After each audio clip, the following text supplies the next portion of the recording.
G'day all, welcome back to the G-Man Show.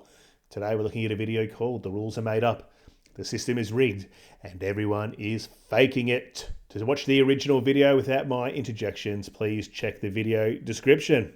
Alright, let's go.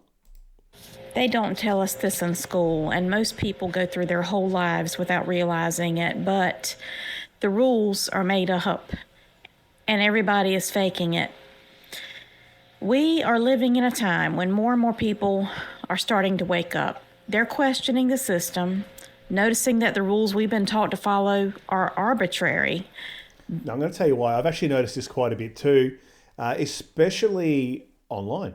So on YouTube, there's a real influx of content talking about the system that they're in, and there are a lot of people out there who are very dissatisfied with the system that we're in. And that wasn't really a thing too long ago, or it wasn't popular content too long ago, but now it is because a lot of people are feeling this way. Why is that? Life's hard.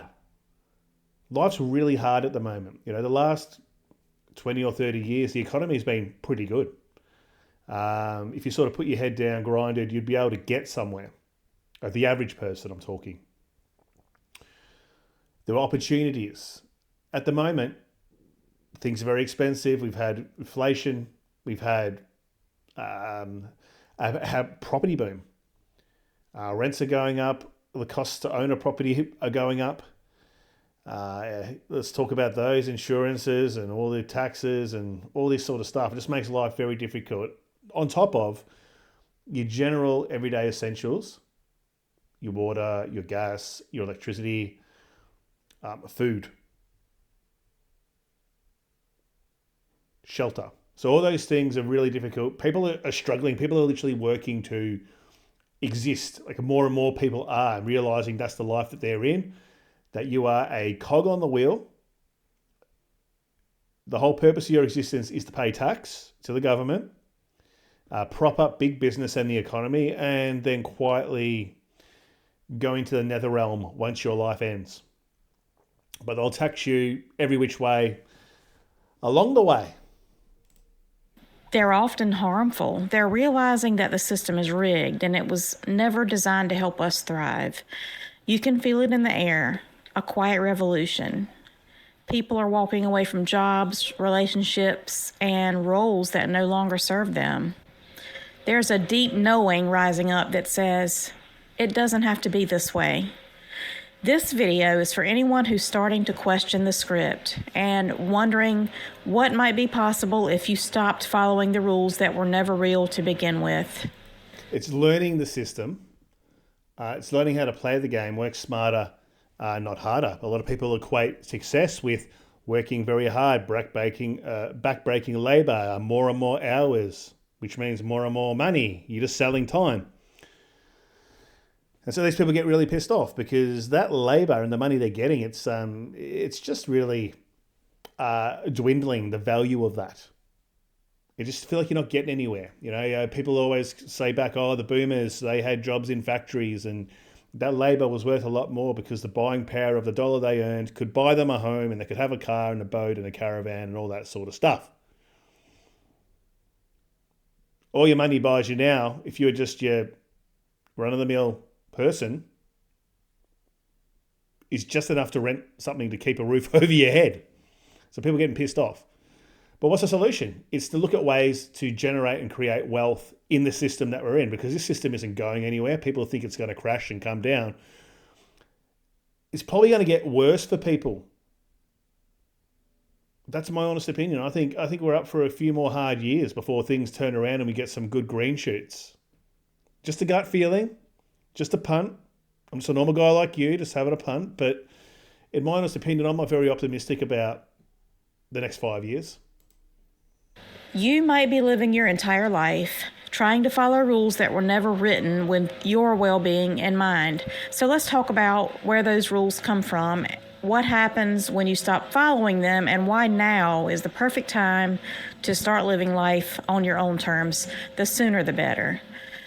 From the time we're young, we're told certain things. Be a good girl, make people comfortable, work hard, be nice, don't complain. And along the way, we absorb a set of unspoken rules.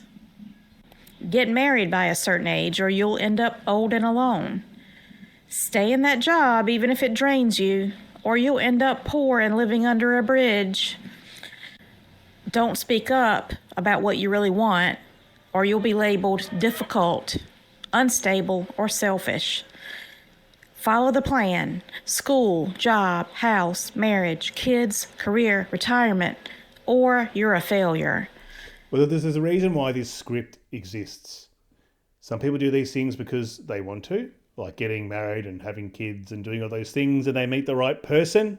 But a lot of people, they get married because they're on the same train track as everybody else. They don't want to fall behind societal expectations. They end up marrying the wrong person, male or female, and end up divorced with shattered dreams back on the dating market. This video isn't specifically about that, but that was one of the key points that I took out of what she was saying.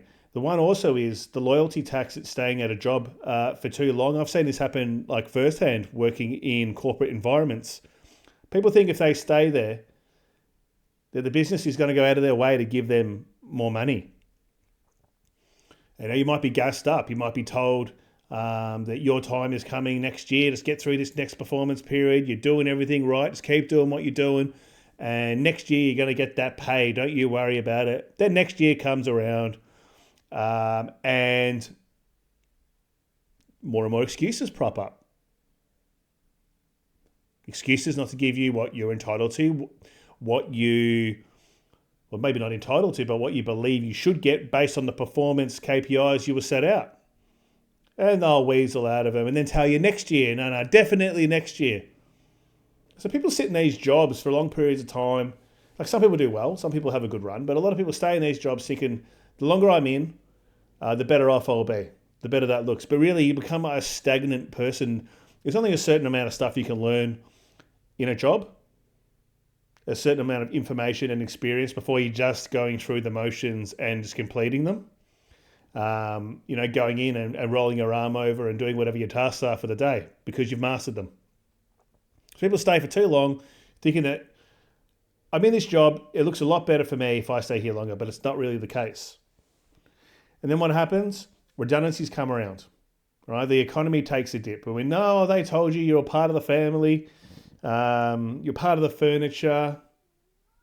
You're not going to be very much appreciated anymore when you're an expendable line item. March you into an office and tell you that your job's no longer needed. You're like, what? I spent 20 years here, 25 years here, 30 years here, and you're getting rid of me? Happens all the time. I've actually seen a recent wave of redundancies in my industry. A lot of people, fantastic operators, really loyal, working back-breaking hours, high-stress environments. Said, yeah, thanks, but can't afford you anymore. See you, dude. That's what that gets you.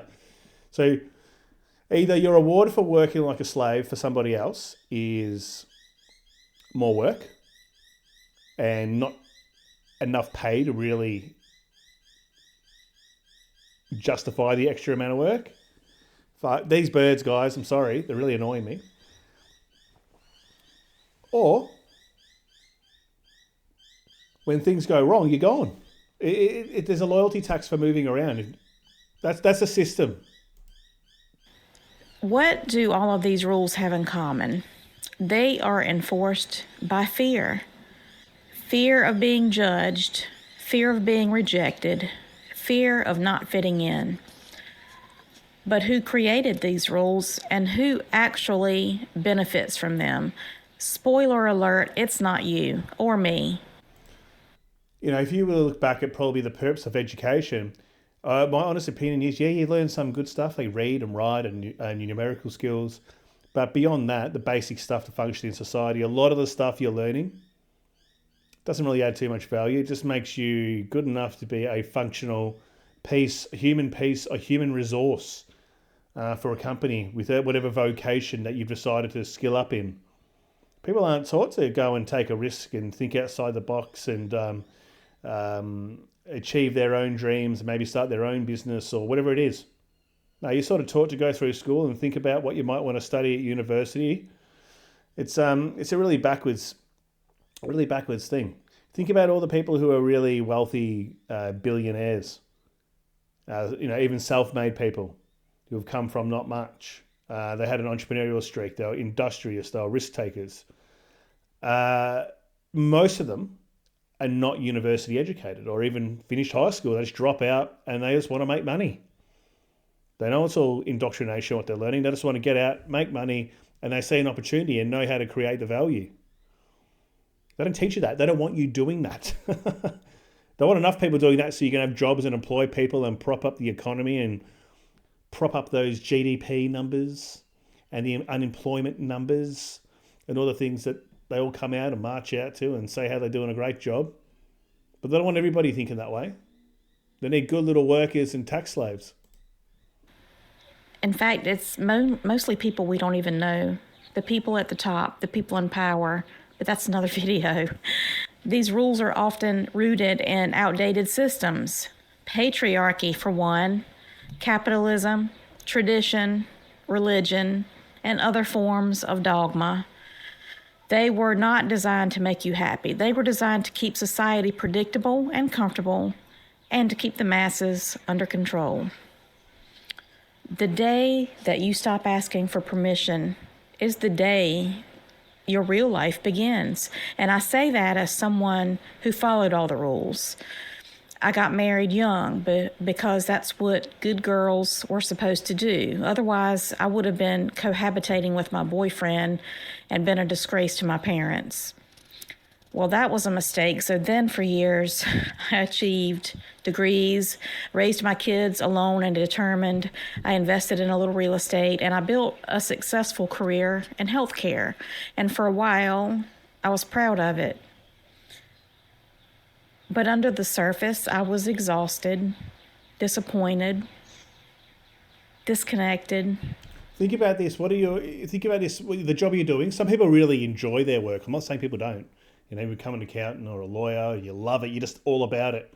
You're a consultant, or you're a builder, you're running building sites, or you're a carpenter or plumber, or whatever the job is.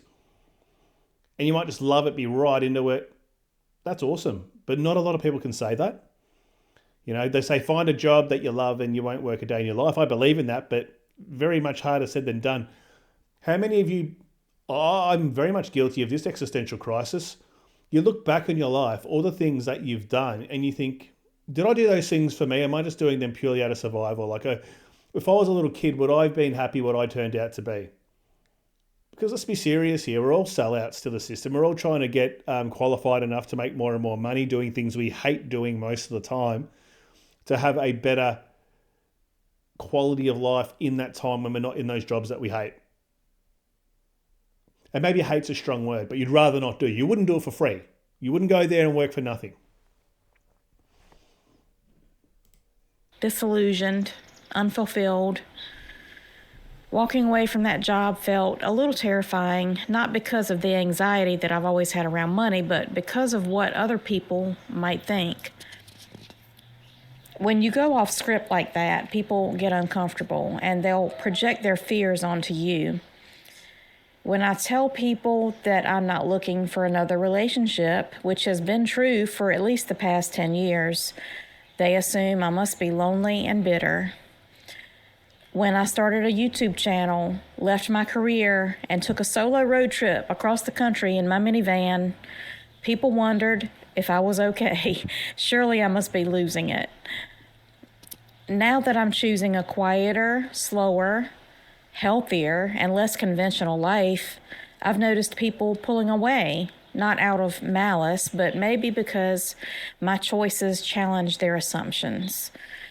Massive reinvention makes people uncomfortable, and this isn't the first time that I've completely changed everything. I think it's more fear. Have you ever thought about having an idea about doing something, and go, but what? But you won't earn as much money as if you own your job. Oh, that's risky. That might not work out. And people mean it, I think, for the most part, in good spirits. They don't want to see you fail. But think about it. Everyone lives in a state of fear about chasing things that are risky, things that they might want to do. because you might not be sure of an outcome. But I can tell you guys, we live in a false sense of security in the system that we're in. As I said, it really opened my eyes up, especially over the last few months, especially the industry that I'm experienced in, just how quickly businesses cut hundreds of jobs and really put people under financial strain, stress, relationships under stress. People have kids and households to run and maybe family to look after and all of that. That isn't, no one, they don't care about that. They see you as a line item, you're just a name, staff ID number 43218816. Go, yeah, he's costing us X amount of money. I reckon we can probably do without him or her. Gone. There's no humanity for the impact that they're having on people's lives. So that's why you've got to be ruthless with these companies too. If you're working for someone other than yourself. And I'm talking probably from a corporate perspective because that's been my experience over the last 15 years or so. I've just seen a lot of things, bad treatment of people, people pushed out of jobs and all the politics and all that, guys. The moment you can get some more money somewhere else and it seems relatively low risk, you sort of know what you're getting into, go and do it. Because sitting around in jobs for too long and waiting for promotions and waiting for this and that and more money and to be recognised and to get more than the 1 or 2% a year that you're getting, that comes at a huge cost. I'm not saying move around every year. I reckon every 3 years. I've learnt now. I think that'll probably be my future. I'll just move around every 3 years. If this YouTube career of mine doesn't take over. I want to talk about that. I've got a few people who know that I do this YouTube stuff. I normally keep it to myself quite a bit. I don't go and promote it. But people said to me, aren't you scared you're going to lose your job and lose this and that? I'm like, not really. Not really. Sometimes you just got to do something you might want to do in your life and have a go at it. Yeah, it would be suck if I lost a job because of this, but that's the risk you take, I think, for having a bit of a dream, have a bit of a go. And there's always other jobs. Here's the thing. Your life is not a group project. You don't owe anyone an explanation for living in a way that feels true to you. So let's be honest. We're all walking around trying to look like we have it together. We post the highlight reels. We say, I'm fine, when we're falling apart inside. We keep chasing the next milestone, thinking maybe that'll be the thing that finally makes us feel worthy. But underneath it all, most people are confused, burnt out, ashamed of how much time they've spent chasing approval instead of fulfillment. Everybody is faking. Chasing societal acceptance, I think, is one of the main things that I think people do their whole entire lives. Think about it. Have you not yourself ever questioned why you're doing something? Why are you doing certain things in a certain order for? I really woke up to this a good 10 years or so ago and decided that I'm going to do things to the beat of my own drum. Something. And no one wants to be the first one to say it out loud. So we keep performing. We fake our confidence, our satisfaction, even our joy, because admitting the truth that we feel lost or tired or like something's missing feels like failure. But it's not failure. It's the beginning of awakening. Here's what I want you to hear. If something in your life feels fake, forced, or off, you're not broken. You're just waking up. You don't need permission. You don't need everyone to agree with your choices. You don't even need a flawless 5-year plan. What you need is honesty with yourself. Start by asking, whose rules am I following? I think a main thing of this too is not indebting yourself too much to the system, and that's why a lot of that stuff exists. That's why mortgages are basically handcuffs on you, that you need to go and do things, be a subservient slave your whole life so you can have this roof over your head. If people didn't have mortgages and owned houses outright, if everybody did, I don't think people would be doing a lot of these jobs that they don't like. Like, think about this. You literally are working your whole life or for decades doing something you'd probably prefer not to do, getting up every morning, going and doing the same old thing, dealing with stresses, politics, rubbish. to have a roof over your head. If people had freedom and autonomy for how they wanted to live, I don't think people would be operating this way. But we indebt ourselves. People get the illusion that they're doing well. They get, they might earn good money and good cash flow, but most of us are trapped. Mortgages, car loans, personal loans, credit cards, buy now, pay later, all the things I tell everyone not to do. Those are the things that are going to keep you in this system and not even let you think about alternate ways to make money or how to downsize your life.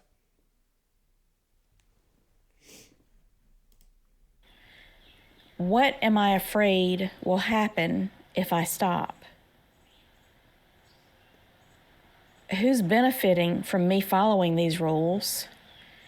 And what would my life look like if I trusted myself? Because the truth is, no one has it all figured out. Not really. The people that you think are doing it right, they're faking it too. You get to decide what success looks like for you, even if it doesn't involve the house or the husband or the high-powered job. For me, success is living in alignment with my values. It's having peace in my body and my home. It's the absence of drama and the absence of having to do something that I hate every day to survive. It's feeling proud of the life I'm creating, even if it makes no sense to anyone else. If you are starting to wake up to the fact that the life you've built doesn't actually feel like yours, even if you're already in your 40s, 50s, 60s, and beyond, you're not too late. You are right on time. You didn't waste your life. You were just gathering evidence that you needed to make a change. So if the... I think that's good. I think it's all good and well though, but I think if this person can get off the grid, and I'm not sure how she lives, I haven't watched all their videos. But once again, if you have followed the script, you are probably highly encumbered with responsibilities, debts, the list goes on. So you have to work until you drop. If you've gone off script, which a lot of people will shame and say you're a loser or say you're off your head or whatever it is, and say you've remained a single person or you didn't want to have kids or whatever it might have been, and you've been able to do well for yourself, then yeah, you can get out of the system. But I just don't think if you've got the family, you've got all that stuff, that it's really possible without like extreme success. I'm talking starting a business and becoming a mega millionaire. But really, you're still in the system anyway. You're just paying more tax. You're paying payroll tax. So I don't think it really ever ends. I think it's an interesting discussion to have. Guys and girls, put in the comments, what are your thoughts on this video? I think it's an interesting thing to ruminate on and think about. Because as I was saying earlier, there have been many times in my life where it's an existential crisis. What am I doing? Why am I doing this? Maybe your life hasn't turned out the way I thought it might. I had this plan for myself. I haven't gotten there. It looks completely different. Anyway, thank you all. Enjoy the rest of your day. And appreciate for those of you who stay through to the end, put in a comment. Let me know. Thank you.